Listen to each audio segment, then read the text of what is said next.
Hola, buenas tardes. Gracias por estar conectados en este espacio que organiza la Sociedad Andaluza de Oncología Médica en el marco general de nuestro grupo de trabajo de cáncer de mama. Se han tratado una serie de reuniones durante este último mes que hemos repartido en toda la comunidad autónoma, en toda Andalucía, y esta justamente es la última de estas reuniones. Hemos querido, digamos, hacer una visión un poco distinta en el mundo del tratamiento novedoso y ya estándar de las ciclinas en el cáncer de mama avanzado a receptores hormonales positivos. Y digo un poco novedoso porque hemos centrado sobre todo en aspectos prácticos que tienen que ver con problemas que hemos podido tener o que tenemos en la vida real en el uso de los inhibidores de ciclina. Como digo, en esta ocasión terminamos esta serie de reuniones y tenemos el privilegio de estar con un grupo de compañeros en Málaga y que sobre todo nos modere la reunión nuestro amigo maestro y compañero, el doctor Emilio Alba, al que agradezco que a pesar de toda su agenda tan complicada, pues esté con nosotros. Espero que sea fructífera. Tenéis la posibilidad de utilizar el chat para plantear las preguntas y, como os he dicho, espero que aprendáis mucho y que tengamos una reunión participativa y realmente provechosa. Muchas gracias y buenas tardes y bienvenidos otra vez en nombre de la Sociedad Andaluza de Oncología Médica. Cuando quieras, Emilio. Buenas tardes a todos. Manuel, en primer lugar, muchísimas gracias por tu amable presentación. Te agradezco. Hemos compartido ya muchísimos trabajos juntos, ¿no? Espero que compartamos mucho más en el futuro. Y trabajos en el campo de los inhibidores de ciclina, en otros campos que han sido muy relevantes y serán muy relevantes en fechas próximas en el manejo del cáncer de mama, ¿no? En el cual Andalucía pues ha tenido un papel muy importante, ¿no? Y gracias a Pfizer y a la SAOM también por haberme invitado esta tarde a estar aquí. Sin más, vamos a dar paso a este simposium virtual en el que vamos a tratar de un tema sobre unos fármacos, una clase de fármacos que han revolucionado lo que es el tratamiento del cáncer de mama con receptores hormonales positivos, el cáncer luminal, ¿no? Y que ha supuesto probablemente el avance más importante desde el advenimiento del tamoxifen en los años 70 del siglo pasado al manejo de la enfermedad, ¿no? En magnitud de los beneficios que hemos podido obtener, ¿no?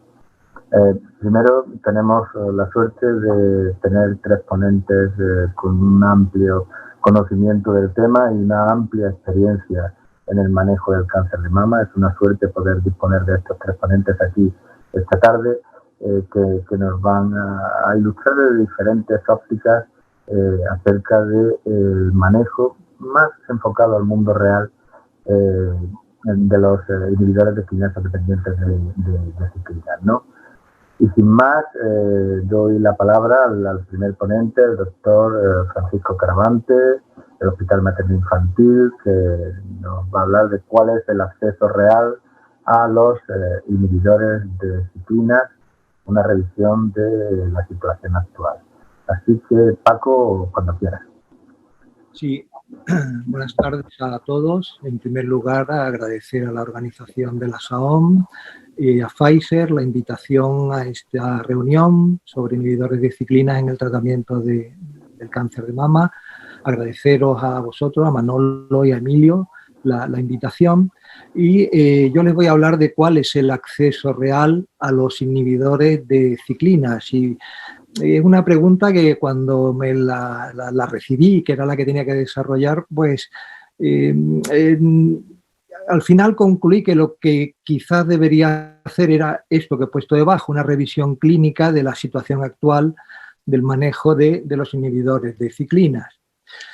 Como introducción, pues hay que decir que conocer los mecanismos de resistencia endocrina ha permitido el desarrollo de nuevas estrategias terapéuticas capaces de prevenir, de retrasar o de revertir resistencia endocrina. En líneas generales, la resistencia endocrina pues, ocurre por una pérdida del receptor de estrógenos o una alteración de sus correguladores, o por una mutación activante de SR1 o por el desarrollo de un crostal bidireccional con otras vías de señalización intracelular, incluyendo la vía de regulación del ciclo celular. Como sabéis, en el proceso de transformación maligna siempre ocurre una pérdida, una alteración de la regulación del ciclo celular que conduce a una proliferación celular sostenida con capacidad de evadir los mecanismos supresores del crecimiento.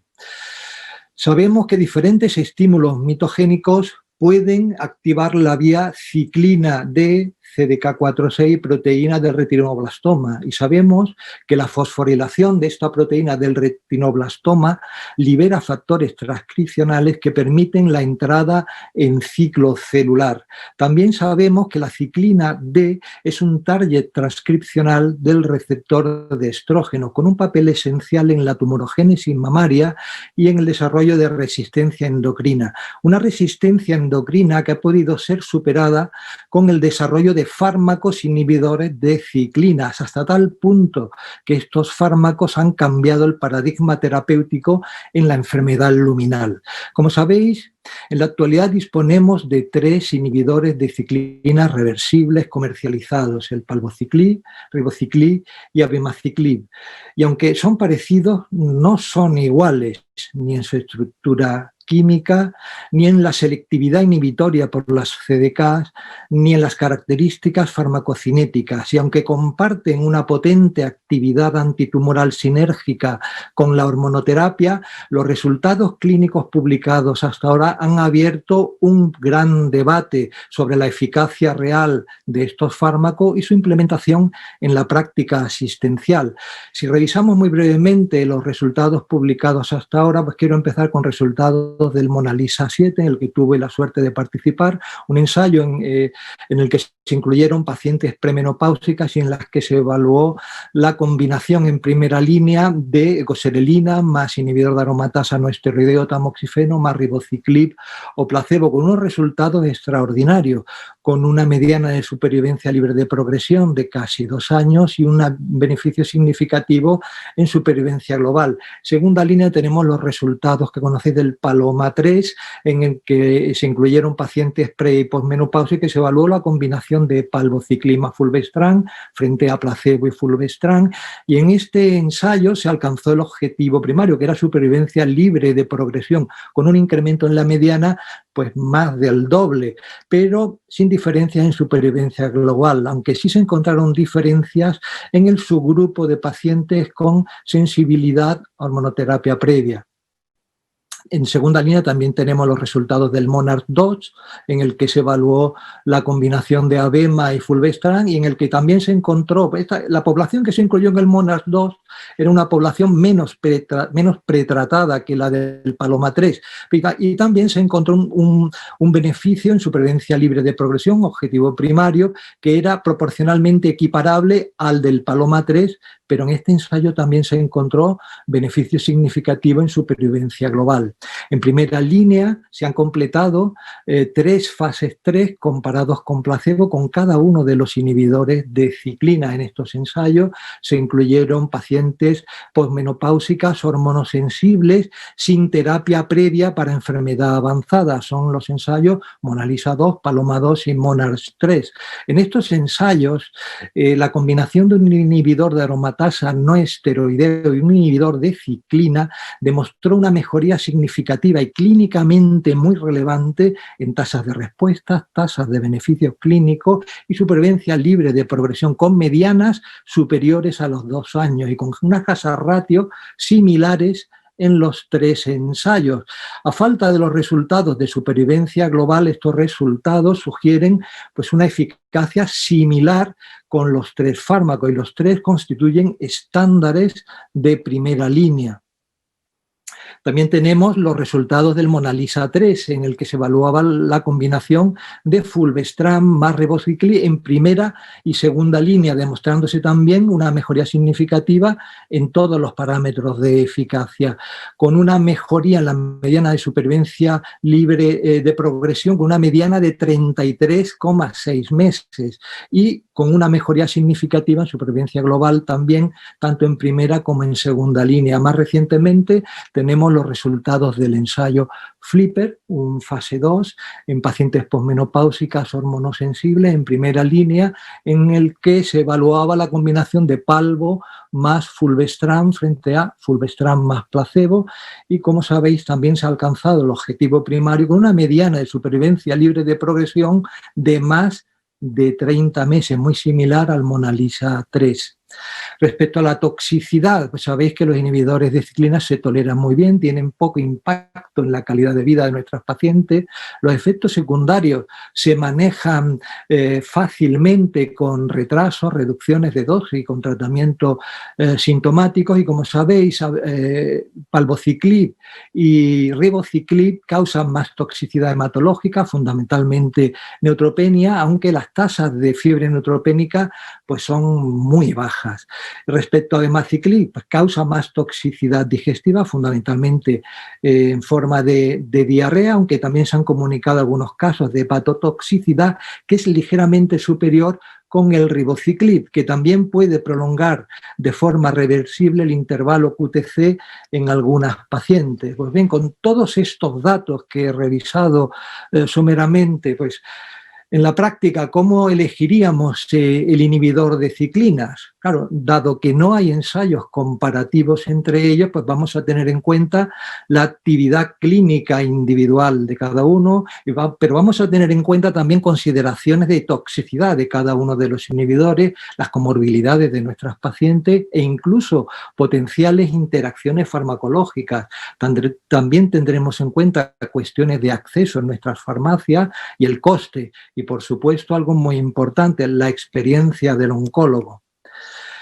Si elegir el inhibidor de ciclinas ya puede ser un problema, hay otras muchas cuestiones pendientes de resolver, como cuál sería el momento óptimo de uso, primera o segunda línea. ¿Todas las pacientes se benefician? Realmente necesitaríamos biomarcadores de sensibilidad y de resistencia, o cuál sería la mejor combinación para la primera línea, o cuáles serían las opciones terapéuticas a la progresión.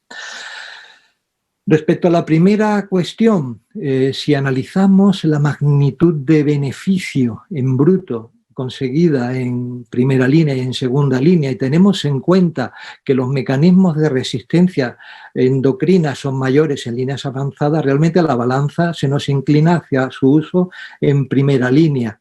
En la actualidad hay en marcha un ensayo clínico que está evaluando esta cuestión, el ensayo SONIA, y que pues ya veremos los resultados que da este ensayo. Respecto a si todas las pacientes se benefician, bueno, sabemos que no todas las pacientes van a responder a los inhibidores de ciclina, pero en la actualidad el único biomarcador disponible validado es la expresión de receptores hormonales. Y como sabéis, en los análisis de subgrupos de los ensayos clínicos, el beneficio con los inhibidores de ciclinas prácticamente se extendía a todos los subgrupos analizados, y por tanto, en la actualidad nos tenemos que plantear el uso de inhibidores de ciclinas en todas las pacientes con enfermedad luminal metastásica candidatas a tratamiento, sobre todo si tienen enfermedad visceral o si tienen una elevada carga tumoral. Respecto a cuál sería la mejor combinación en primera línea, ya hemos comentado que no disponemos de ensayos clínicos randomizados entre los inhibidores de ciclina, ni solo ni asociados a hormonoterapia. Y aunque las combinaciones de fulvestrant y palbociclib o ribociclib han mostrado PFS de más de 30 meses, en el ensayo Parsifal, un fase 2 en el que se comparó fulvestrant más palbociclib frente a letrozol más palbociclib en en posmenopáusica hormonosensible en primera línea no se han encontrado diferencias significativas. Y por tanto, en primera línea, asociado a inhibidor de ciclina, podríamos utilizar tanto un inhibidor de aromatasa no esteroideo como fulvestrant según las características de nuestras pacientes. Respecto a las opciones terapéuticas a la progresión, a inhibidores de ciclinas, pues aunque todavía la evidencia es muy limitada, podríamos optar por una monoterapia con fulvestrant o con otra terapia hormonal. Otra opción sería un combo de everolimus más exemestano o fulvestrant, pues según los resultados del Bolero 2 y del ensayo precoz. O podríamos utilizar una combinación de un inhibidor alfa selectivo PI3K más fulvestrant, o podríamos usar quimioterapia, o podríamos incluir a la paciente en un ensayo clínico, que quizás esa sea la mejor opción. En un análisis postprogresión del PALOMA-3 se vio que el beneficio de palbociclib se mantenía a la progresión en la siguiente línea y aparentemente el beneficio de los siguientes fármacos que usábamos en la siguiente línea no se afectaba por el uso del palbociclib previo. Evidentemente, conocer los mecanismos de resistencia a los inhibidores de ciclina nos ayudaría mucho a tomar decisiones terapéuticas. Y este es un campo de investigación activa. En la actualidad se sugieren y se están investigando mecanismos como la pérdida de la proteína RB, la sobreexpresión o amplificación de CDK6, amplificación o sobreexpresión del bypass CDK2 ciclina E o la activación upstream de receptores tirosina quinasa que activan vía PI3K o RAS. Respecto a la vía PI3K, los inhibidores PAM-PI3K están dando paso a inhibidores alfa más selectivos, con mayor actividad y menos toxicidad, como el alpelisib. Ya sabéis que la combinación de fulvestrant y alpelisib se evaluó en un fase 3 randomizado en el SOLAR-1 en pacientes posmenopáusicas con recurrencia o progresión a un inhibidor de aromatasa y con mutación PI3K identificada en el tejido tumoral, y que en este ensayo se alcanzó el objetivo primario con una mediana de PFS con fulvestrant más alpelisib de 11 meses, en la cohorte con la mutación PI3K, pero en este ensayo se incluyeron pocas pacientes tratadas previamente con inhibidores de ciclina, y en la actualidad hay en marcha otro estudio en el que se evalúa la combinación de alpelisib con hormonoterapia tras progresión a inhibidor de ciclina, el ensayo BELIEVE, y este ensayo pues ayudará a la aprobación del fármaco por agencias reguladoras. Otra estrategia que se está evaluando es la de mantener el inhibidor de ciclinas a la progresión cambiando la hormonoterapia. Una estrategia pues, que ha sido eficaz en la enfermedad HER2 positiva y que ya veremos la eficacia que tiene en la enfermedad luminal. Como veis, mucho hemos avanzado en la enfermedad luminal metastásica desde que Sir Timothy Hunt descubrió la ciclina en los años 80 y recibiera el Nobel en el año 2001 por tan relevante descubrimiento. Pero la investigación continúa con el desarrollo de nuevos inhibidores de ciclina o con nuevas combinaciones de inhibidores de ciclina con inhibidores de tirosina quinasa o de PI3K o en asociación con inmunoterapia o tripletes.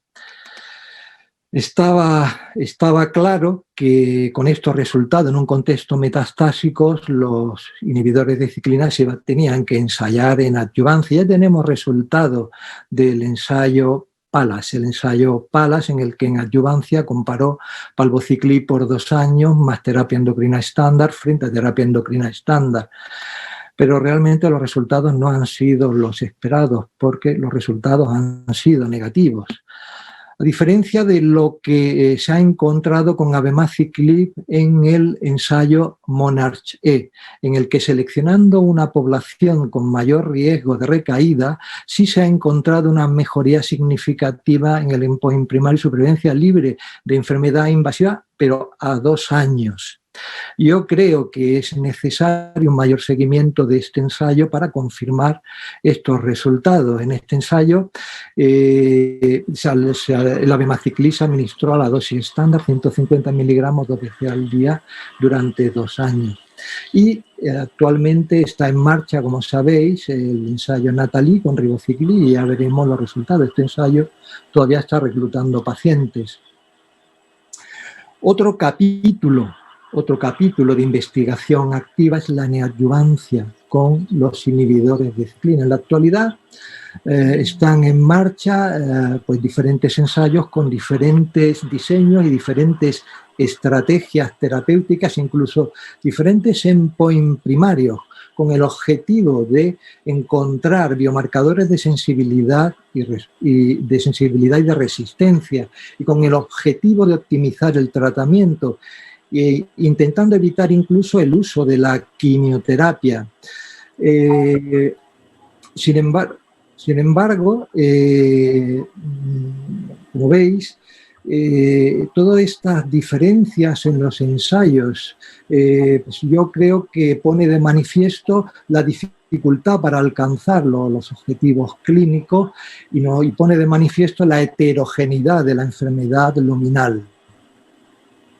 Pero el beneficio de los inhibidores de ciclinas parece que no se limita solo a la enfermedad luminal y ya se han comunicado resultados positivos en la enfermedad ER2 positivo, con los resultados del fase 2 Monarch-ER.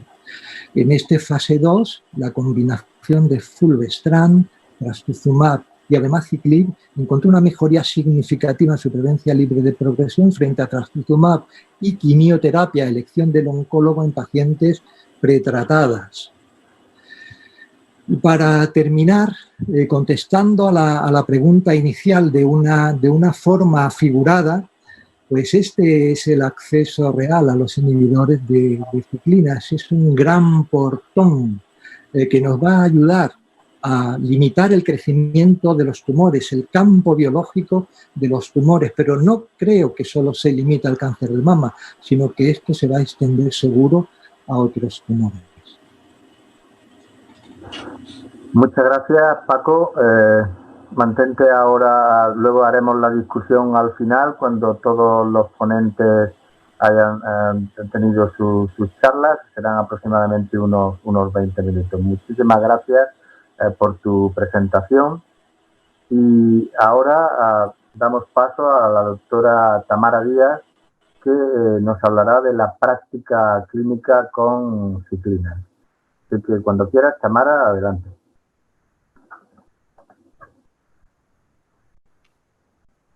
Bueno, pues buenas tardes, muchas gracias a la SAOM por contar conmigo y a Pfizer. Bueno, pues yo voy a hablar de la experiencia clínica con inhibidores de ciclinas.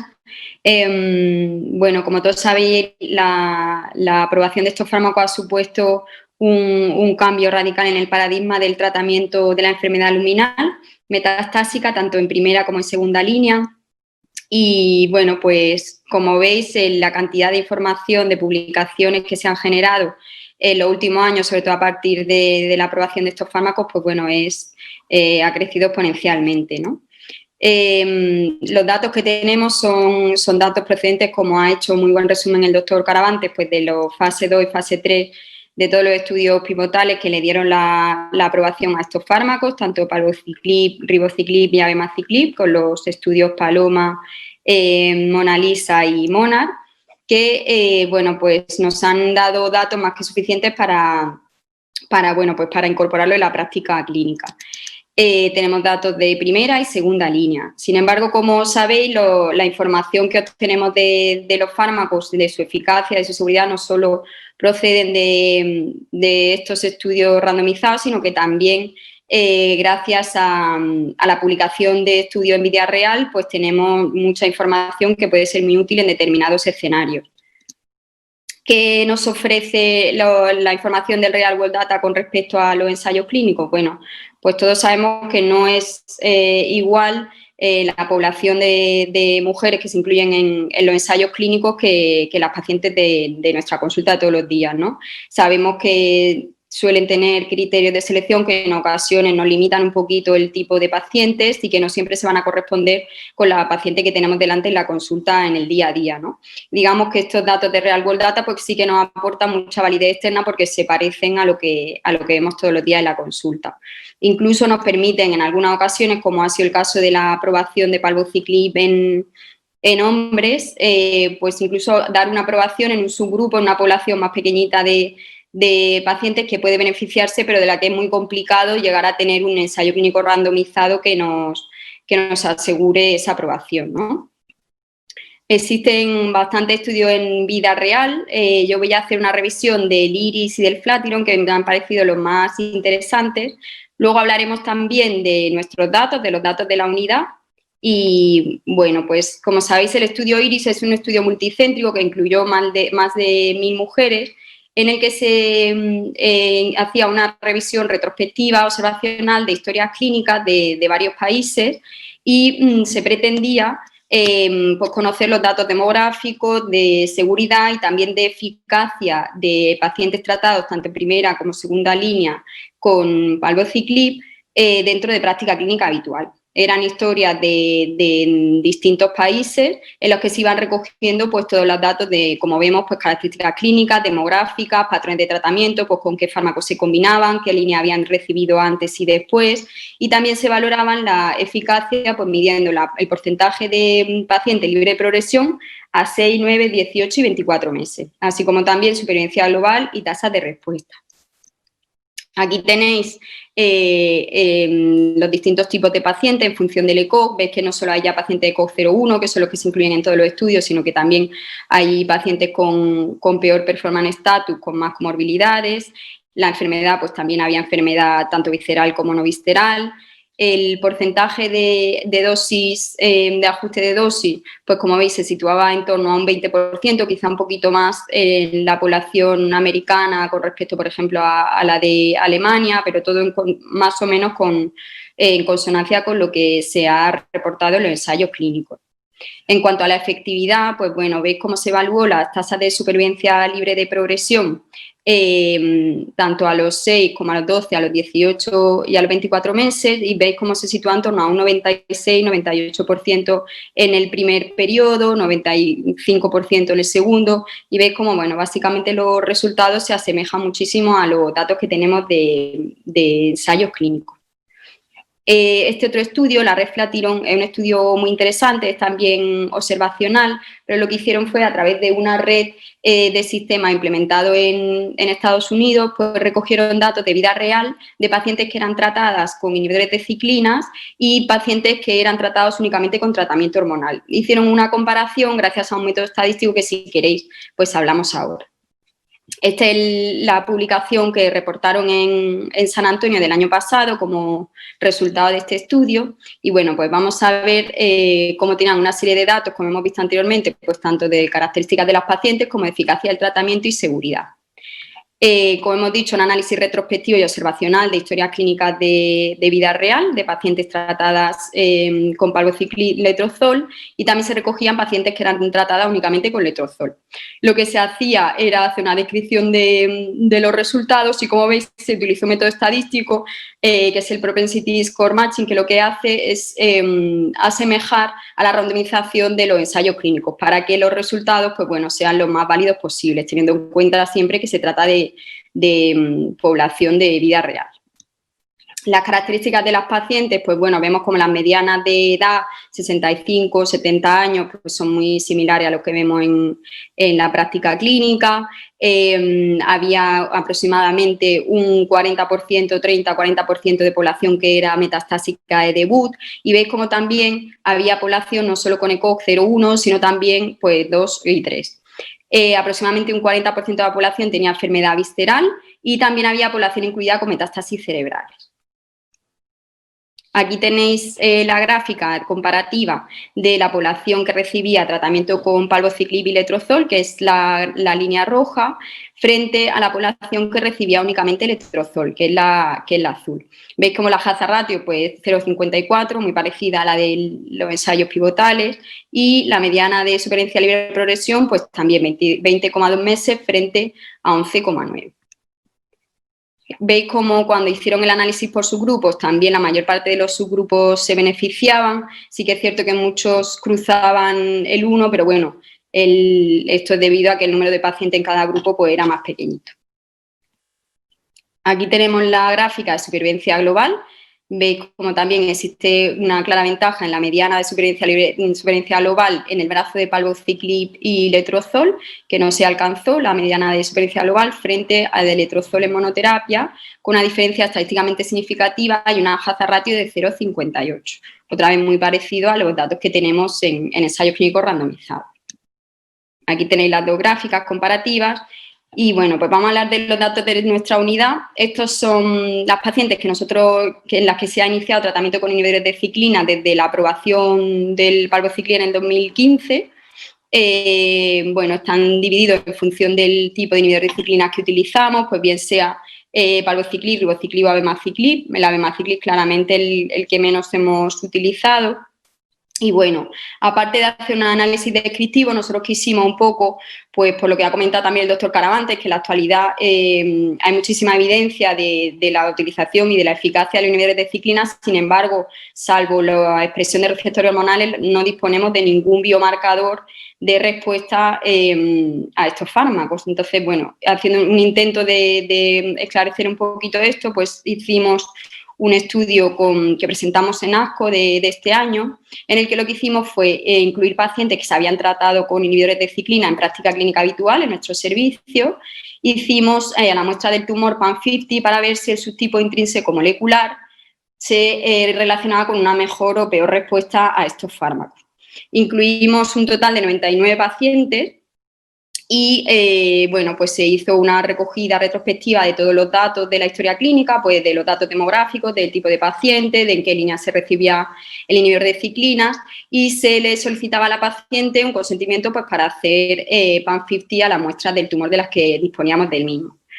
Se hizo un análisis descriptivo de toda esta población. Aquí tenéis, pues bueno, había un 39% de pacientes premenopáusicas y un 55% posmenopáusicas, había también varones, un 2%, el 30% tenía enfermedad únicamente no visceral y un 4% también tenía enfermedad del sistema nervioso central. El 67% de las pacientes lo recibió el tratamiento en primera línea y el 33% en segunda línea. Más o menos mitad y mitad recibieron palbociclib y la otra mitad ribociclib. Y un 60% se combinó con inhibidor de aromatasa y un 39% con fulvestrant. En cuanto a los datos de mejor respuesta, pues bueno, veis como un 8% de pacientes hizo una respuesta completa, un 39% una respuesta parcial, estabilización de enfermedad en un 38% y progresión como mejor respuesta en un 15%. Veis cómo las tasas de neutropenia grado 3-4 se situaron en torno a un 60%, hubo también prolongación del intervalo QT en un 13% de los pacientes y hipertenasaminasemia en un 15%. Como hemos dicho, hicimos PAM50 en las muestras de estas pacientes y vimos cómo existía un 6% de enfermedad ER2 en RICH, el 34% era luminal A y el 60% luminal B. Intentamos hacer una correlación entre las tasas de supervivencia libre de progresión y el subtipo intrínseco molecular, pero no había diferencias estadísticamente significativas, probablemente pues, por el pequeño tamaño de cada subgrupo. Aquí tenéis la tasa de supervivencia libre de progresión para el global de nuestra población.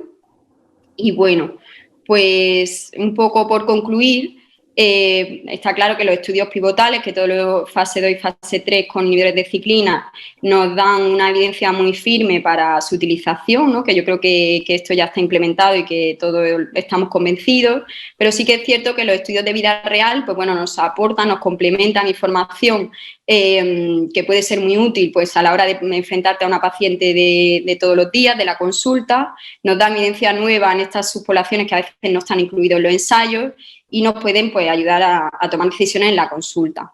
Y lo que yo creo que es imprescindible es conocer nuestros datos, saber lo que hacemos para bueno, asegurarnos de que se asemeja a lo que está publicado, ¿no? Y que quizá el futuro, pues con todos los mecanismos de inteligencia artificial, del Big Data, pues bueno, es analizar nuestros datos y a partir de ahí intentar generar hipótesis y, por qué no, sacar conclusiones.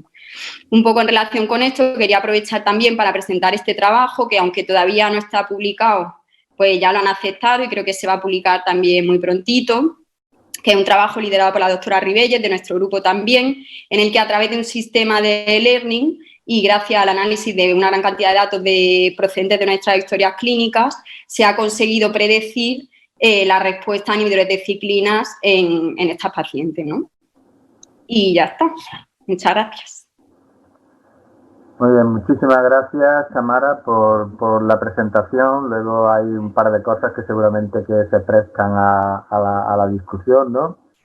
Y, como digo, la discusión la haremos al final cuando acaben todas las presentaciones. Y ahora Alejandro Falcón, del Virgen del Rocío, pues nos va a hablar de estrategias para acelerar el acceso a un tratamiento óptimo, ¿no? Así que, Alejandro, cuando quieras, adelante. Buenas tardes a todos. Me uno en primer lugar a los agradecimientos de mis compañeros por la invitación a esta reunión y que podamos compartir este ratito esta tarde. En el caso de esta charla, lo que vamos a hablar es sobre las estrategias para acelerar el acceso a un tratamiento óptimo. Y esto, bueno, al final creo que vamos a sacar mayor partido en la propia discusión, más que incluso en la charla, porque aquí hay pues mucha experiencia de los compañeros sobre el acceso real de los fármacos y cómo introducir los fármacos al final desde porque tenemos la aprobación hasta el uso hospitalario.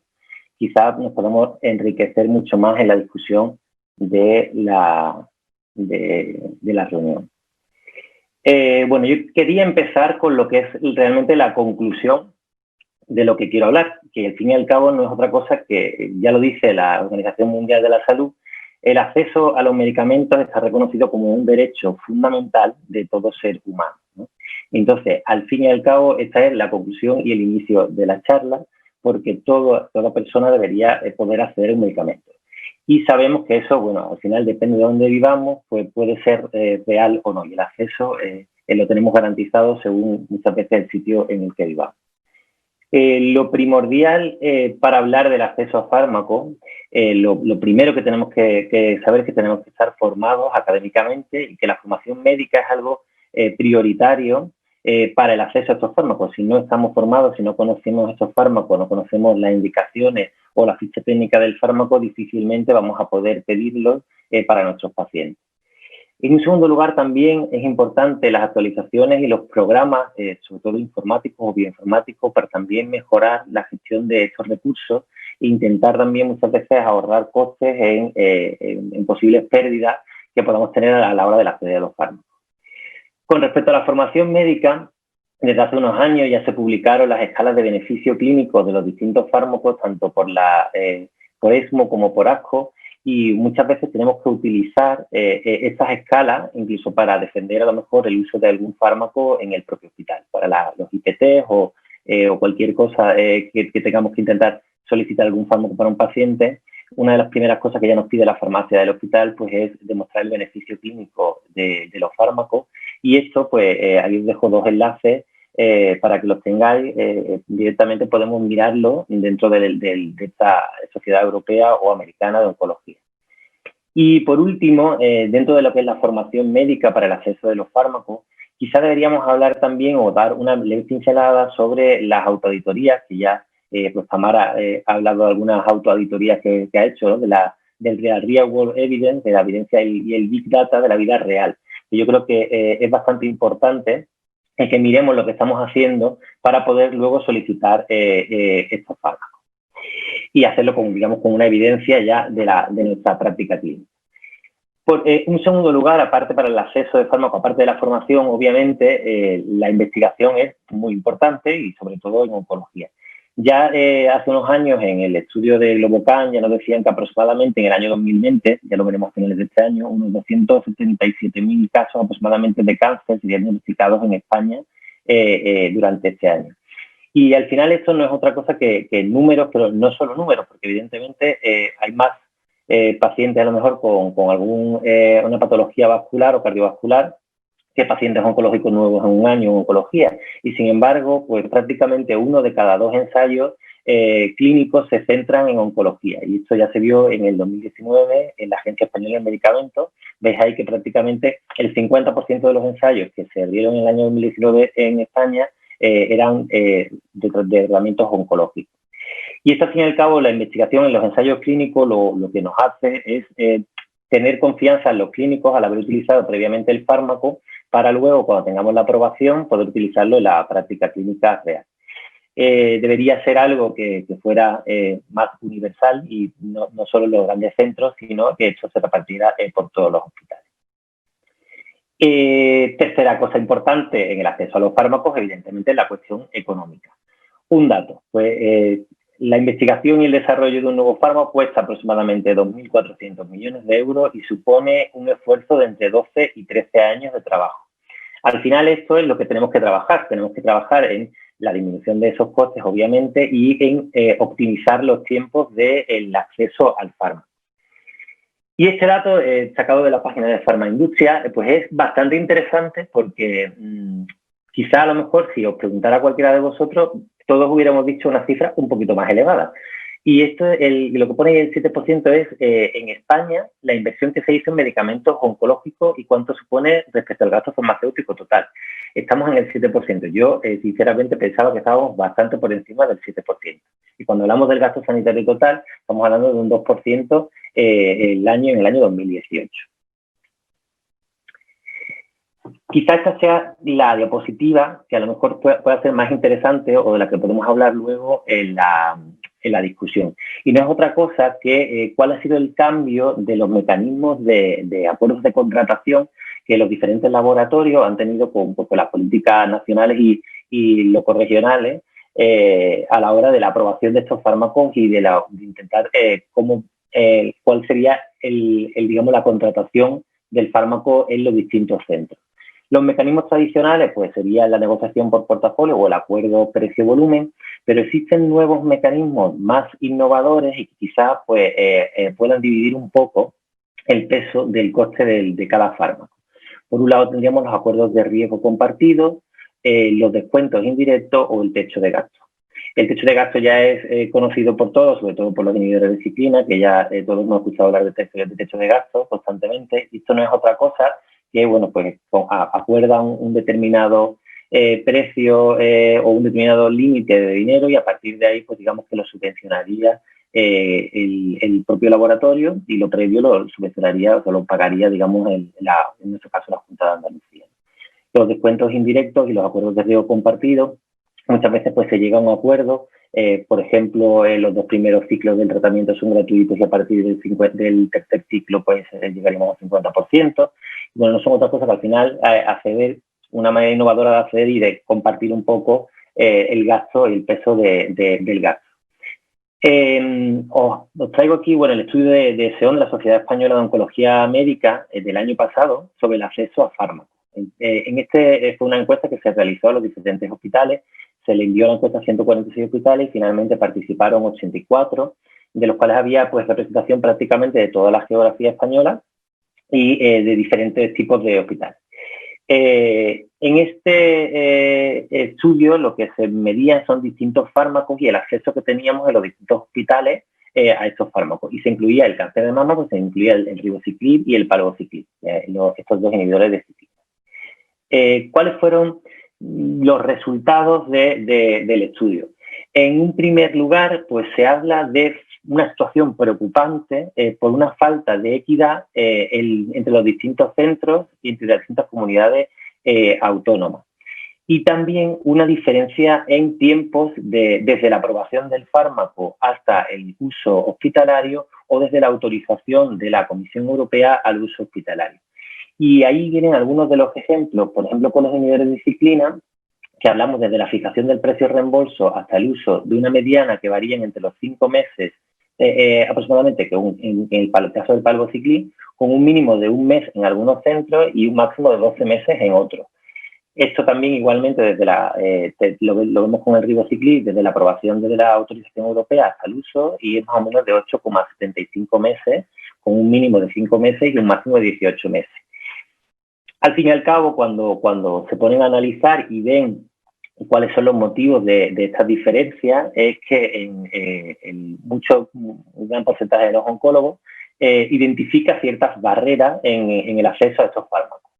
En algunos casos eran la exigencia de elaboraciones de un informe justificativo por parte del propio centro, o muchas veces son criterios que se han definido como más restrictivos en la propia comunidad autónoma que en lo que es a nivel nacional, o la selección de medicamentos con la misma indicación y diferentes mecanismos de acción, o en otros casos la no aprobación o pendiente de aprobar el fármaco en el centro, y eso ya ha sido el problema del acceso. ¿Qué conclusiones sacan? Pues en un primer momento, esas conclusiones del uso de biomarcadores que es necesario para la aprobación de los fármacos, y sacan conclusiones con respecto a que hay que eliminar esas barreras, esas diferencias detectadas y homogeneizar las condiciones de acceso a nivel del territorio nacional y evidentemente también a nivel del territorio de distintas provincias de la misma comunidad autónoma.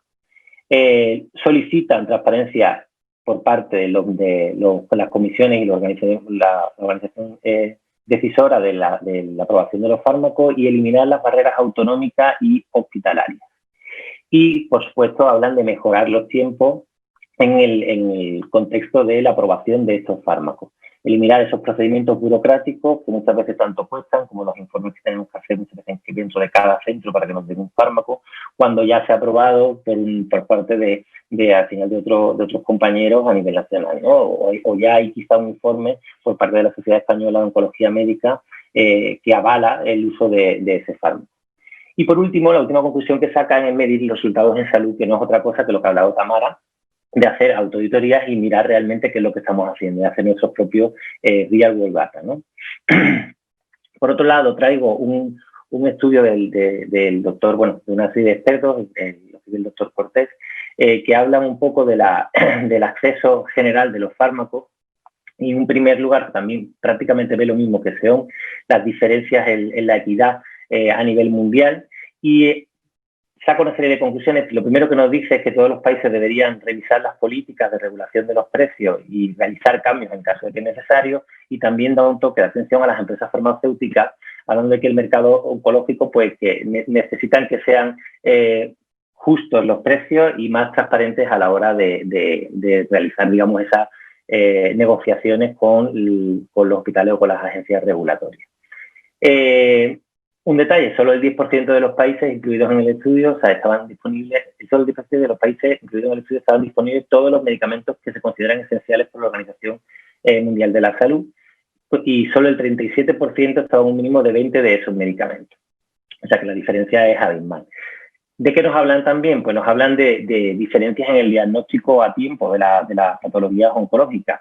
Y al final esto no crea otra cosa, no es solamente el acceso a fármacos, sino también el acceso al correcto diagnóstico, pues lo que hace es provocar una disparidad en la supervivencia entre los distintos países. Como por ejemplo en el cáncer de mama, pues la supervivencia a 5 años es del 90% en Estados Unidos frente al 40% de Sudáfrica. ¿Qué más nos habla este estudio y qué más conclusiones saca? Pues nos saca conclusiones sobre cómo podemos intentar determinar la reducción de este coste de los fármacos. Nos habla sobre intentar realizar estudios basados en la eficiencia, que si queréis luego hablamos en las conclusiones, pues cómo podrían ser estos estudios, sobre todo los nuevos modelos de ensayos clínicos, los ensayos pues los Umbrella Trial o los Basket Trial, a la hora de diseñar este tipo de estudios para que sean más eficientes, que hacemos menos dinero o menos tiempo en aprobar estos fármacos. Por otro lado, nos hablan de la selección molecular, ¿no?, de los biomarcadores y de invertir en tecnología para poder obtener resultados pues, más eficientes. Y por otras conclusiones que saca, pues evidentemente que tiene que ser algo dinámico el hecho de ver por la Organización Mundial de la Salud cuáles son los medicamentos que se consideran esenciales para intentar que todo el mundo tengamos acceso al mismo. Y quizás crear un organismo regulador mundial para intentar reducir los precios de los fármacos y, sobre todo, pues intentar armonizar desde un punto de vista legal y ético y financiero el tema de los ensayos clínicos pues, a nivel mundial.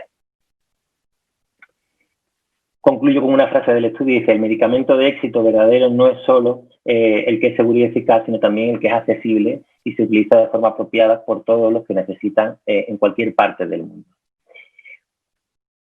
Por la parte de la farmacia hospitalaria, que es que al final es una posición muy importante en el acceso a los fármacos, en este estudio únicamente lo que hablaban también de las soluciones tecnológicas específicas y de intentar, pues, al final mejorar los sistemas, tanto bioinformáticos un poco también, para mejorar los temas de trazabilidad de los fármacos, y que esto puede suponer un ahorro bastante importante a nivel del coste de los fármacos.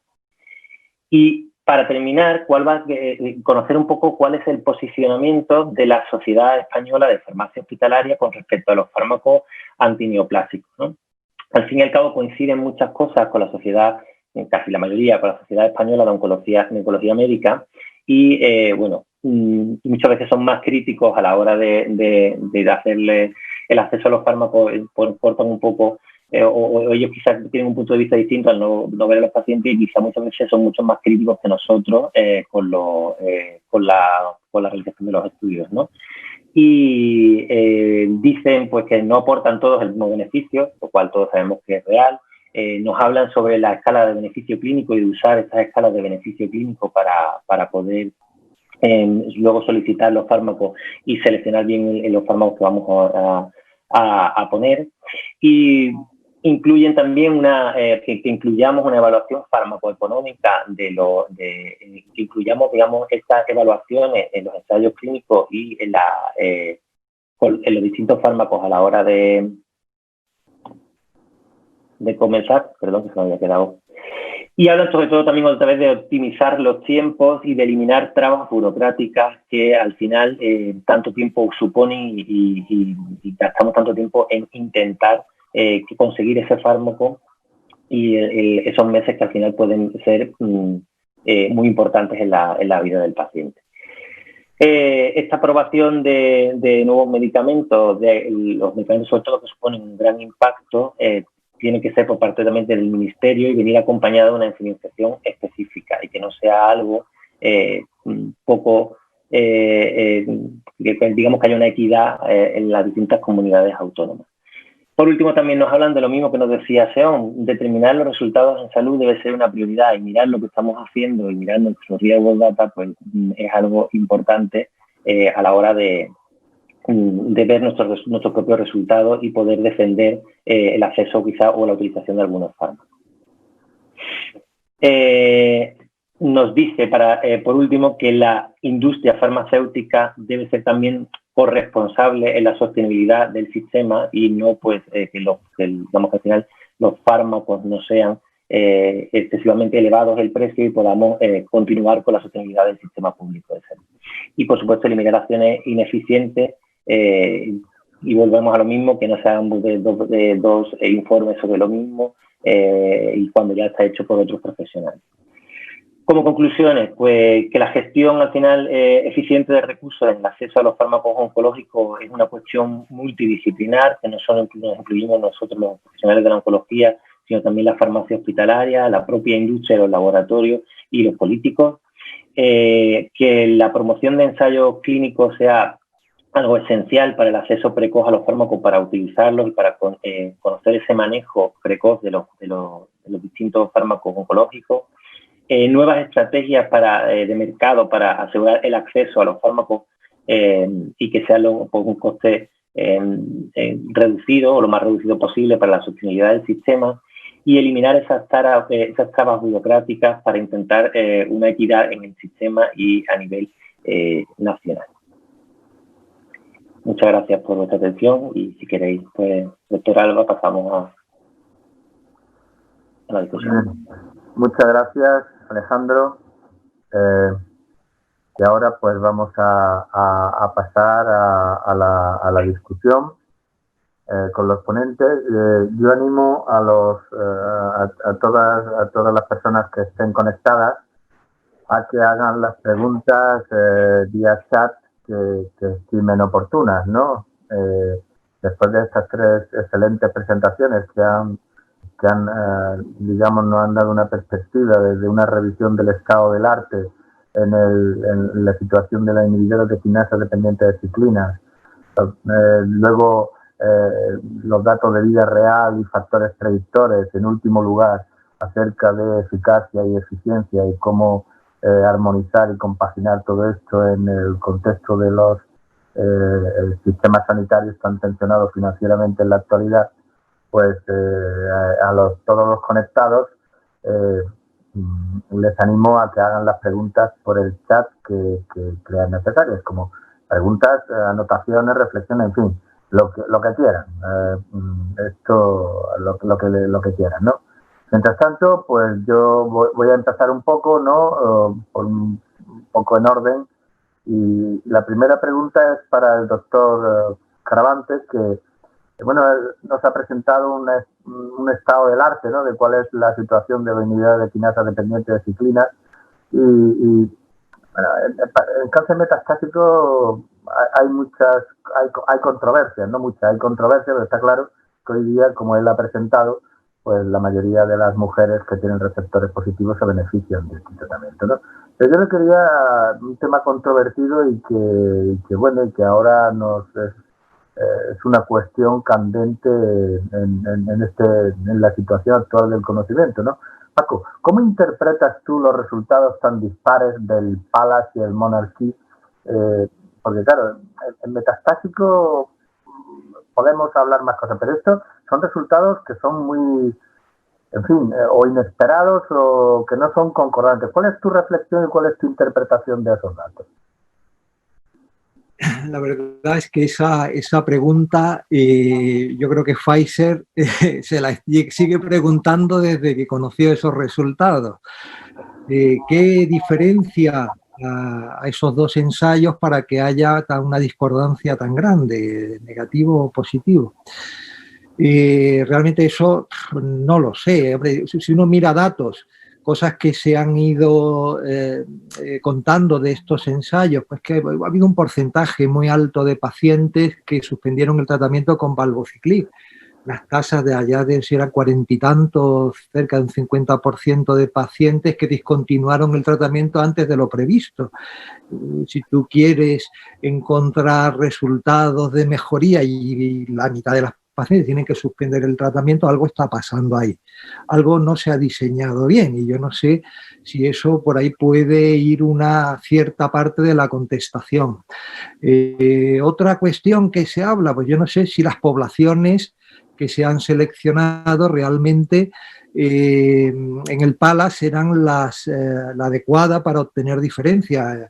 En el ensayo del Monarchy seleccionaron un grupo diferente de pacientes, aunque sí es verdad que había un 50% o algo más de pacientes del PALAS que eran parecidas a las del Monarchy. Cuando ellos hicieron análisis de su grupo, ni siquiera en ese subgrupo tampoco tenían diferencia.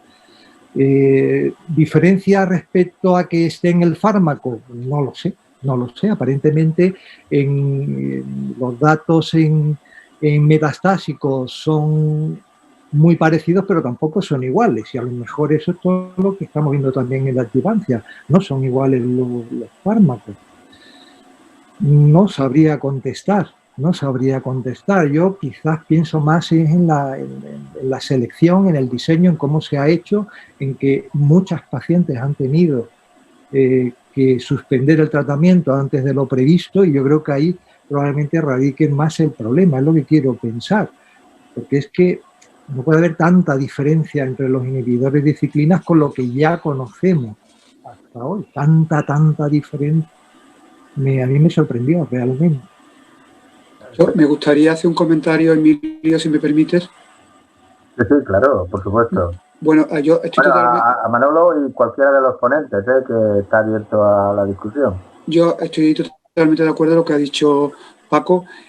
En cuanto, bueno, y nosotros fuimos muy reclutadores en el PALAS y es verdad que la suspensión de tratamiento, que eso es un punto importante, pero tuvo que ver más con los criterios del protocolo, más que con criterios clínicos, que eso sería para tener una consideración aparte. Pero bueno, eso ya no tiene arreglo. Pero para mí yo creo que es muy importante el tema de la selección de pacientes.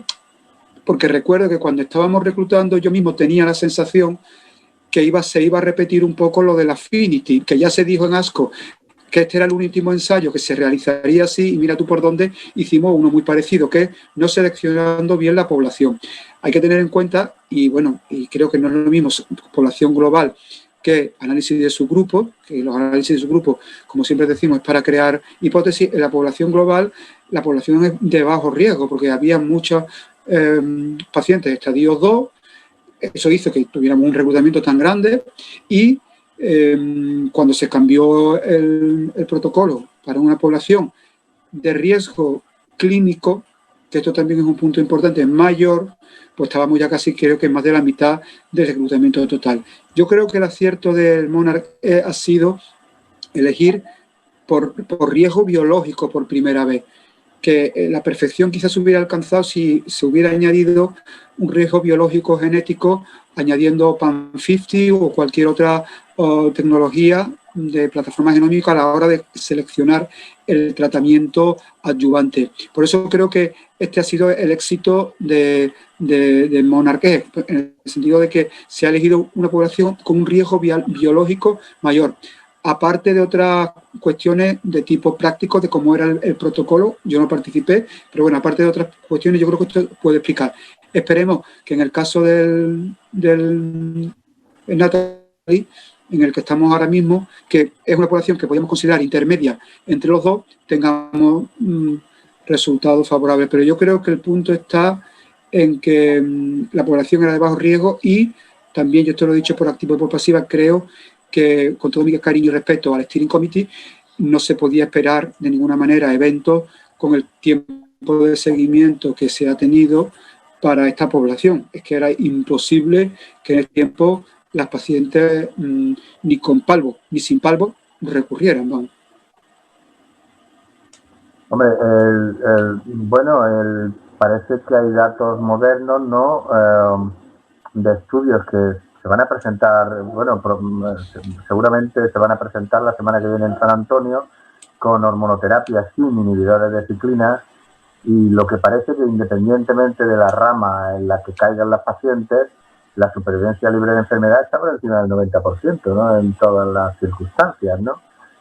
Esto, claro, lo que te indica es que hoy día, excepto las pacientes de muy mala anatomía, ¿no? Muchos ganglios, pues el resto tienen una supervivencia libre de enfermedad más alta de lo que se esperaba, o de lo que se describe, por lo menos clásicamente, hace unos años. Esto es, bueno, no es intrigante, es bueno, ¿no?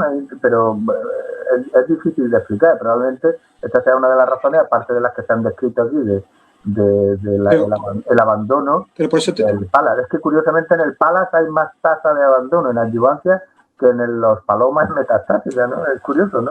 Se ve que... ¿Alguno de los ponentes quiere comentar algo? Tamara, Alejandro. Bueno, yo quería decir, yo creo que Pfizer ha ido por delante siempre en el desarrollo con el palvo, y eso yo creo que ha ido enseñando a los demás. Yo creo que lo que ellos han ido mostrando ha servido de mucha ayuda para que los otros hayan cogido, no ventaja, pero sí caminos un poco diferentes, que les ha sido más fácil demostrar algunas cosas. Y sencillamente eso. Yo creo que hoy, si Palvo tuviera que diseñar de nuevo los ensayos, pues lo haría de otra forma totalmente diferente, al margen de que evidentemente estoy de acuerdo en que es también muy difícil encontrar hoy diferencias en los ensayos de adyuvancia. Vemos los porcentajes de recarga. Claro. Cada vez eso, un poco a lo que ha dicho Emilio, evidentemente, si tenemos en cuenta una población completamente distinta, que las pacientes HER2 positivas, y vemos los ensayos de adyuvancia en HER2 positivas, nos damos cuenta que las pacientes 10 años después, las curvas se siguen separando. Pacientes HER2 que de entrada tienen peor pronóstico. Claro, pretender que en 2 años unas pacientes luminales que tienen un riesgo moderado bajo, si no bajo, van a tener una diferencia porque tú añadas un fármaco cuando estás poniendo un tratamiento que es muy adecuado, que es la monoterapia hormonal, pues es que era, ya digo, teníamos esa sensación mientras que estábamos en la primera parte del ensayo, que ya digo que creo que quizá durara demasiado, que estábamos haciendo algo que quizá fuera poco práctico. Quizá cuando vino la segunda parte de riesgo, insisto, clínico, que yo creo que también una parte del acierto de ABEM ha sido el riesgo biológico, tener factores como el Ki-67 primitivo, pero que puede ser para diferenciar, ¿no? Quizá, no sé si más adelante se harán más cosas, pero tendremos que recurrir a plataformas, a riesgos realmente de subtipo de paciente y a riesgo biológico que hagan de verdad interesante añadir un tratamiento sobre algo que realmente es muy eficaz, ¿no? Hombre, esto, lo que dice Paco es verdad, no solo es verdad que ha enseñado a lo otro, es que el Nathalie ahora recientemente han hecho una enmienda después de ver los resultados del PALA y del Monarchy para aumentar la población que se beneficia del Monarchy. Bueno, pues sí, esto es una de las desventajas, pero una de las ventajas que tiene ser el último, ¿no? Aprender de lo que hacen los otros. La enmienda nos ha dado muchos quebraderos de cabeza, pero bueno, por fin ya la tenemos, ya vamos para adelante. Muy bien. A ver, con respecto a los datos de mundo real, con los datos de la doctora Tamara Díaz, los datos de mundo real, la verdad es que el Propensity Match Score es una especie de modelo, ¿no? La verdad es que sale que la adición de palbociclib al letrozol en este estudio aumenta la supervivencia, pero curiosamente los datos que ha presentado Paco, ¿no? En el Paloma, pues no, esto no aparece, ¿no? Entonces, Tamara, ¿tú esto cómo lo enfocas o cuál es tu explicación de esta discordancia? Pues bueno, no sé, es cierto que cuando indagas un poco en el sistema este del propensity del score que utilizan, sí que es cierto que tiene bastante sentido, que lo que hacen es intentar, pues como una randomización artificial, como efectivamente no tienen randomización y es población tratada en mundo real, lo que hacen es equiparar las características de una población a otra para intentar que esté la población bien balanceada y que los resultados se pudieran asemejar a las diferencias estadísticamente significativas, ¿no? Pero, bueno, yo realmente no conozco la explicación, no sé por qué estos datos sí que son de un montón de pacientes y es un estudio que está bien hecho, aunque, por supuesto, teniendo en cuenta que es un estudio de vida real, que no está randomizado, aunque se haya utilizado esta herramienta, y en el ensayo clínico no tenemos todavía esas diferencias, ¿no?, en supervivencia global. Pero no sé por qué. Sí, es difícil saber, ¿no? Pero una pregunta que le hago yo a Manolo, Manolo, vosotros, tú estás liderando un estudio en el que se están recogiendo una gran cantidad de datos de pacientes tratados en Andalucía con inhibidores de quinasas y hormonoterapia, ¿no es así? Sí. Bueno, ese Real World Data es un Real World Data andaluz. Bueno, ¿Tienes algunos datos que puedas comentar? No, todavía estamos muy al principio, Emilio. Pues, animando todavía algunos centros que ni siquiera se han comenzado, o sea que estamos muy al principio, ¿no? Sí, nosotros sí tenemos algunos datos de resultados parecidos a lo que ha hecho Tamara, que lo ha liderado nuestro centro, Alejandro Falcón, pero son datos de nuestro hospital que tienen que ver más que con Real World Data, con, digamos, evaluación de nuestro resultado un poco, ¿no? Creo que a lo que me sirve esta pregunta para lo que quería comentar, el mundo real y la evaluación de resultados, que para mí están perpendiculares o en paralelo, son importantes, y la SAOM, en la parte que yo fui presidente hasta que lo he sido y creo que va a continuar, uno de sus intereses justamente que nuestro ámbito andaluz, que como tú siempre muchas veces has dicho, Emilio, Andalucía es una tierra que tiene más población que la mayoría de los países de la Unión Europea, países y estados, queremos que nos debemos unir y recoger resultados de nuestra propia experiencia. Esta es más o menos un poco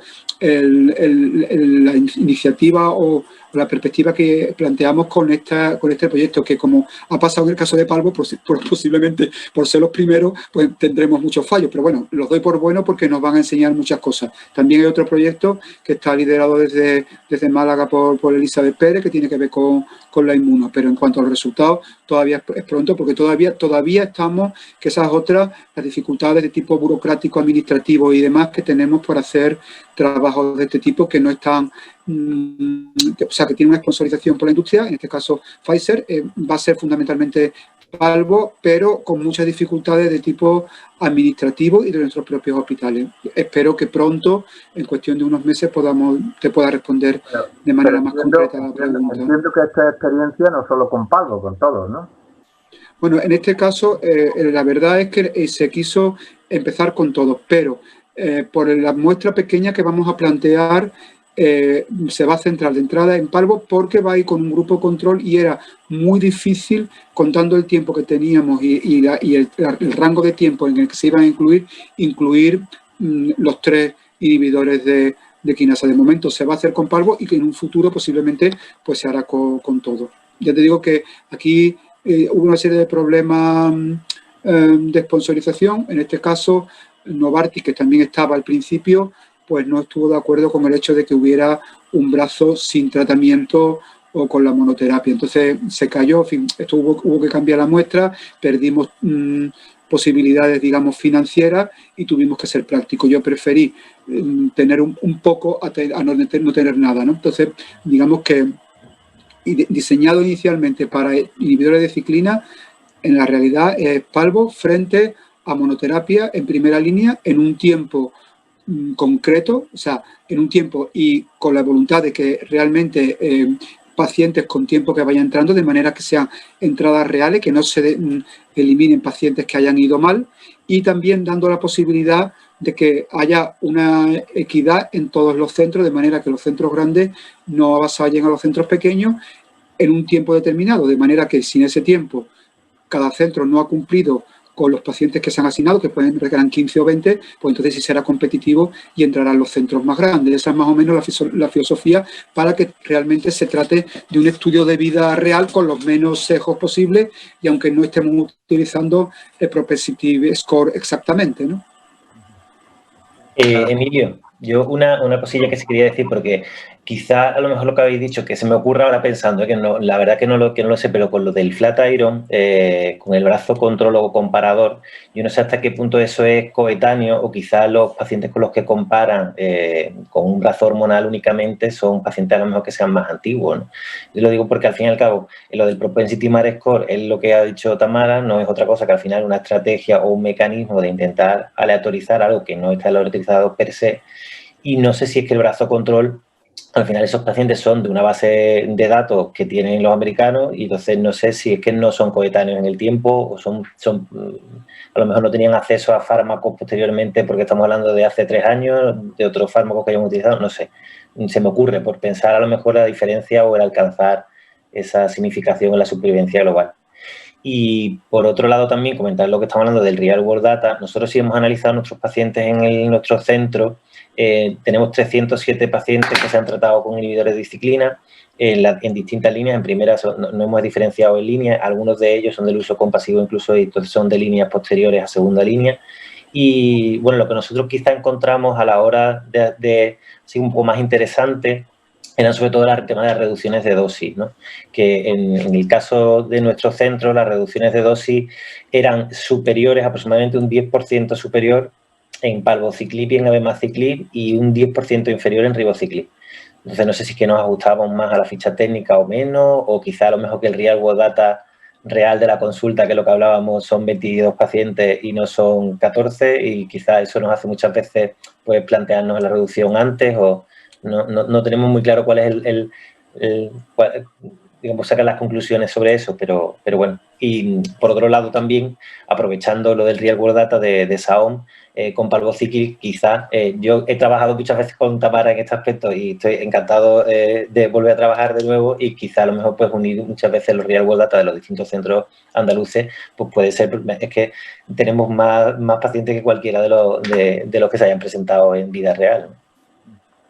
A ver, los datos del Flatiron no son necesariamente, eso en el estudio no lo explica bien, pero no son necesariamente coetáneos. Son datos que se cogen, tú sabes que el Propensity Match Score es que coge unos determinados parámetros que tú seleccionas previamente y a cada uno de esos le das un peso que está ligado a un coeficiente beta en el análisis de Cox. Y con ese peso tú seleccionas otro grupo que más o menos se parezca a eso. Que yo sepa, eso no está descrito en el estudio. No sé si son coetáneos, pero es posible lo que tú dices, que sean pacientes que a lo mejor son un poquito anteriores. La verdad es que no lo sé, ¿no? Entonces, y esta pregunta ahora va para Tamara y también Alejandro, para ti esta vez. Bueno, Paco lo ha dicho en su exposición, que el único factor predictivo conocido y que ha de tener en cuenta hoy día para los inhibidores de quinasas dependientes de ciclinas es el receptor estrogénico, no que se conozca, no hay otro, aparte de que esté intacto el gen del retinoblastoma, que eso es, las alteraciones del RB son muy raras de entrada en el cáncer de mama, ¿no?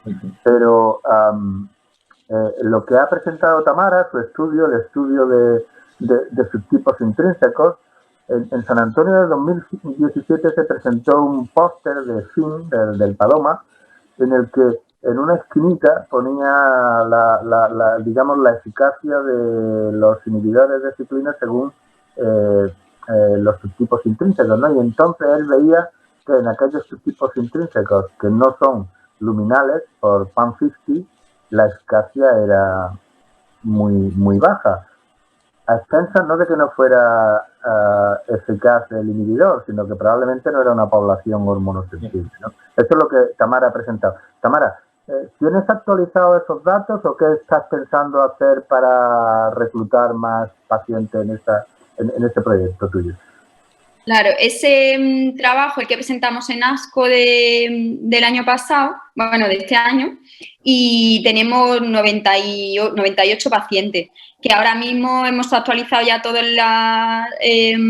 con farmacia, pues el número de pacientes que están en tratamiento o en curso que han llevado en algún momento inhibidores de ciclina. Claro, tenemos muchísimas más, tenemos 200 y pico, entonces lo que estamos haciendo es reclutar todas estas enfermas para aquellas en las que hay muestra de biopsia disponible, que en casi todas, porque son pacientes de nuestros centros, hacer PAM50 y seguir con la muestra, porque sí que es cierto que aunque no encontramos diferencias estadísticamente significativas en cuanto a la diferencia libre de progresión en función del subtipo intrínseco molecular, probablemente es porque al final los subgrupos eran uno de 50 y tanto, y entonces, claro, es muy complicado, ¿no? Ahí con eso, pero si seguimos aumentando la muestra, que es lo que estamos haciendo, quizás sí que lleguemos a encontrar diferencias. Hombre, me consta que Solti está persiguiendo un objetivo así, pero claro, si esto se demuestra, sería el primer factor predictivo de inhibidores cercanos, ¿no? Yo te animo, Alejandro, a que colabores con Tamara en este proyecto, porque puede ser un proyecto chulo, ¿no? Porque no hay que ir a rebuscar tanto en el aspecto molecular profundo, sino que con un test que se utiliza en la práctica con relativa frecuencia, pues podría encontrar potencialmente, no lo sé, ¿no? Algún resultado, ¿no? Pues encantado, como siempre. Y bueno, yo no sé si vosotros estáis haciendo también ahora, ya desde el punto de vista de... Nosotros estamos aprovechando un estudio que tenemos, un fase 2, y estamos haciendo NGS también a todas las pacientes metastásicas luminales. Principalmente, al fin y al cabo, porque nos lo permite ese estudio. Evidentemente porque el coste al final, al ser dentro de un ensayo, tenemos la accesibilidad gratis a la NGS, si no, pues probablemente no lo podríamos hacer. Pero quizá también sería interesante en ese aspecto, a lo mejor que en algún momento llegáramos a analizar esos datos de todas las pacientes que tenemos tratadas con inhibidores de ciclina y con una NGS previa del tumor primario. Muy bien. La verdad es que yo creo, Emilio, que ojalá solamente pues haciendo el PAM50 se pudiera seleccionar, porque me parece que solo con esa herramienta no vamos a poder seleccionar. Yo creo que ya en muchísimos ensayos han hecho esas mediciones y bueno, algunos sí, parece que sugieren que los casos que no son luminales por PAM50 parece que sí puede ser un factor de resistencia, pero estamos hablando de un grupo pequeño. Yo creo que hay que añadir más cosas que el PAM50. ¿Sí? Lo que pasa es que yo creo... Pero PAM50 no está mirado de forma sistemática en los inhibidores de quinasa, Paco. No está mirado ni en el conocimiento que yo tengo hasta hoy, no está mirado ni en el Paloma, ni en el Mona Lisa, ni en los Monarch. Claro, no está eso. Pero a mí me parece muy interesante el PAM50, me parece interesante como aprendizaje, o sea, como perspectiva de futuro para no repetir errores, porque posiblemente muchos estudios hayan sido negativos precisamente porque se han mezclado poblaciones que se podían haber, digamos, purificado de alguna manera utilizando una tecnología como PAN50. Esto para mí, por ejemplo, es paradigmático a las pacientes triples negativas, que ahí se mete un batiburrillo que por PAN50 se podría realmente identificar las pacientes que son basales, que son las que realmente nos interesan para determinados tratamientos. Y claro, en el caso de las pacientes luminales, y si me apuráis, en la de HER2, si nosotros separamos un subgrupo que casi seguro no va a responder, por lo mejor esa proporción pequeña de pacientes no luminales de verdad, en los ensayos de luminales, a lo mejor arreglarían los resultados finales de supervivencia libre de progresión y supervivencia global de los ensayos, ¿no? Sí, vamos a ver, ¿no? Alejandro, y tú te has focalizado mucho en el tema de la eficiencia y la eficacia, ¿no? Del impacto económico. No, yo, con estos fármacos, con los inhibidores de quinasas, me parece que, a ver, son fármacos que la magnitud del beneficio, cuando te vas a la escala de ESMO, ¿no? Parecen claros, ¿no? Aquí no parece que haya mucha discusión, ¿no? Pero la reflexión un poco es que en los últimos años hay muchos fármacos que se han introducido, que lo han aprobado las agencias, FDA, EMA, etcétera, y el impacto sobre la supervivencia en realidad es bajo. Hay muchos que se han aprobado en función de PFS o de tasa de respuesta. ¿Cuál es tu reflexión? ¿Cómo crees tú que se debería financiar la innovación? A ver, yo creo que la verdad es que al final es un tema bastante complicado, porque sobre todo desde el punto de vista al final de los diseños de los estudios, o sea, un estudio que empecemos ya directamente y que se base en la eficacia es lo lógico, y pensar en la eficiencia a la hora de promocionar o de hacer un ensayo clínico, yo creo que cuesta de primera. Pero es verdad que hay algunos modelos que se están como, o cada vez son más frecuentes, lo que estaba hablando sobre todo de los modelos tipo plataforma, o los umbrella trial, o los basket trial, y esos quizá a lo mejor tienen un punto más sobre no solo sobre la eficacia, sino sobre la eficiencia, ¿no? Pero más que nada es por intentar a lo mejor pues eliminar brazos, controles, o optimizar los tiempos a la hora de la aprobación del fármaco. Lo que pasa es que después ya vienen los costes, y claro, al final yo creo que esos diseños están más orientados a una disminución del gasto, sobre todo a la parte de la industria farmacéutica. Por otro lado, ya la disminución de nuestros, o intentar otros tipos de estudios eficientes, a lo mejor son ya más académicos y que muchas veces nos interesa a la industria, ¿no? Como acortar pues tiempo. En el estudio ese que he presentado de Javier Cortés, pues una de las cosas que decían era que, por ejemplo, el trastuzumab de un año fue algo aleatorio, ¿no? En plan de cuando se hizo en la adyuvancia, ¿no? Entonces decían que en la fecha de 12 meses pues fue algo aleatorio, que podían haber puesto 10, podían haber puesto 14. Entonces muchas veces hablan de los fármacos o diseñar estudios que al final sean académicos, pues cuesta más porque los gobiernos no lo financian y, bueno, no se aporta quizás ese dinero, ¿no?, para la investigación. Quizá a lo mejor ahí es donde está la clave, en que podamos realmente los médicos y los académicos fuera de la industria farmacéutica, pues poder empezar a investigar realmente cosas que quizás nos interesan y que a lo mejor no sea la aprobación de un fármaco nuevo, pero sí que se hagan, pues, optimizar costes y que siga siendo beneficioso para nuestros pacientes. ¿Tú crees que independientemente del coste de desarrollo, que debiera costar lo mismo un fármaco que aumenta la supervivencia, por ejemplo, de un paciente en 12 meses, la supervivencia global, ¿no? Que un fármaco que aumenta la supervivencia libre de progresión 6 meses, o, por ejemplo, en el global de la población? ¿No sería esto, no deberían, independientemente de cuánto cueste desarrollarlo, costar diferente? ¿Tú cómo lo ves? ¿Qué incentivo transmitiría, ¿no? Hombre, a mí quizá lo que sí que apetece a lo mejor es lo contrario, ¿no? O sea, quizá la visión de mercado, si yo fuera a lo mejor después de la industria farmacéutica, pues pensaría que a mayor aporte, mayor precio. Evidentemente, creo que eso sería lo contrario para nosotros de lo que necesitaríamos, ¿no? Que necesitamos fármacos que aporten más y que sean pues más económicos al final. Yo no sé, porque vosotros al final tenéis más experiencia sobre esto y sobre el acceso a los fármacos al mercado. No sé si el techo de gasto es la opción adecuada muchas veces para este tipo de esto o equidad de precios, a pesar de que los fármacos sean sutilmente diferentes y que podamos elegir nosotros. Yo no sé realmente cuál es el toque, ¿no? O, no sé si a lo mejor vosotros tenéis más experiencia en ese aspecto y podéis aportar bastante más, ¿no? Eso es lo que decía al principio. Digo que el acceso, a lo mejor, pues Paco, tú o Manolo tenéis mucho más mano. A mí la impresión que me da, no me refiero a los fármacos que hemos estado hablando esta tarde, ¿no?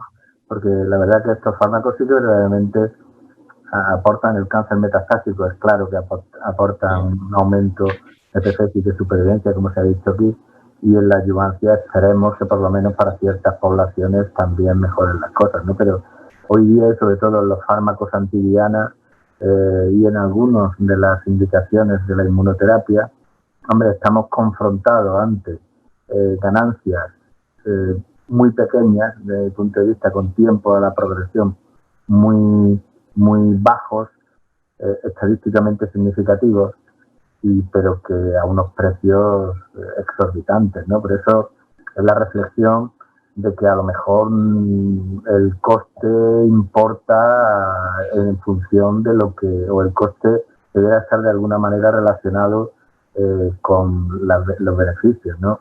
También el coste los beneficios deberán estar relacionados de alguna manera con la rapidez de aprobación. Tú has presentado ahí los datos que pasan entre que se publica el estudio pivotal y el fármaco acaba en el mercado, claro. Ahora, pues bueno, vosotros lo sabéis, no hay un stop en el ministerio de que prácticamente llevamos un año sin que se apruebe ningún fármaco y que no se den precios. Algunos, pues bueno, que podemos pasar sin ellos y otros, pues que son más importantes, ¿no? Tampoco yo comprendo que vayan en el mismo saco unos y otros. Un fármaco que aumenta la supervivencia y otro, pues bueno, que da un beneficio, en fin, marginal, ¿no?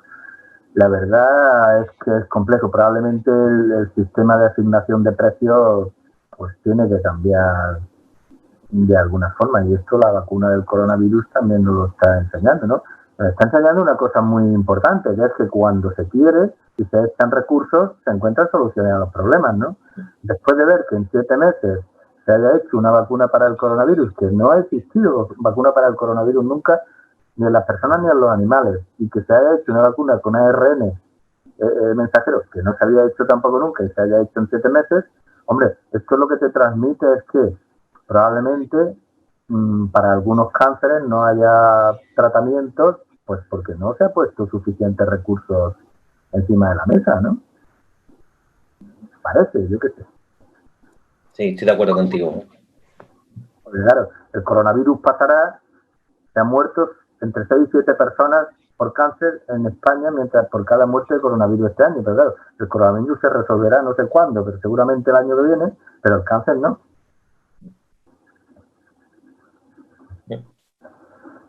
Bueno, Manolo, yo no tengo más preguntas, a no ser que alguno de los ponentes quiera introducir alguna cuestión o hacer algún comentario. O... En fin. Me gustaría hacer un breve comentario a un tema que ha tocado Paco al principio, aquí al final. Hombre, que ya yo creo, y tú lo has dicho también, Emilio, creo que el cuerpo doctrinal de las ciclinas es un cuerpo sólido que nos ha dado unas alegrías que yo verdaderamente no me esperaba cuando empezamos los ensayos de fase 2, pero aquí están y están para quedarse y para ser gol estándar, y justamente ahora nuestro problema está en el mundo post-ciclina, ¿no? Y ese mundo post-ciclina es en el que estamos ahora un poco inmersos, y yo creo que ahí pues P3 quinasa y otras aportaciones pues serán un nuevo estándar en los meses en los años futuros, ¿de acuerdo? Muy bien, pues Manolo, si quieres... Bueno, pues yo me gustaría daros las gracias a los ponentes por este rato que hemos pasado, que siempre aprendemos. Por supuesto, ya que hemos tocado, que sigamos colaborando en nuestra comunidad autónoma, entre todos los hospitales, que creo que tenemos muchas cosas que hacer. Creo que tenemos personas buenas de todas las edades para trabajar y para seguir trabajando. Y a los más jóvenes, por supuesto, animaros a que sigáis investigando y en los proyectos que tengáis. Tengo que agradecer, por supuesto, a Pfizer el haber desarrollado conmigo, en este caso, esta idea de este tipo de reuniones que tenían el espíritu de integrar o de agrupar a nuestra comunidad autónoma, de que seguir agrupándola, que esto no es más que una idea de SAOM. Y, por supuesto, daros las gracias a los que habéis estado con nosotros, a los ponentes, y a ti, Emilio, por haber participado como moderador. Muchas gracias y, bueno, seguiremos en contacto de una manera o de otra. Gracias otra vez a Pfizer, gracias a SAOM y gracias a Tacti por el soporte que nos ha dado. Muchas gracias. Gracias. Adiós, adiós. Hasta luego.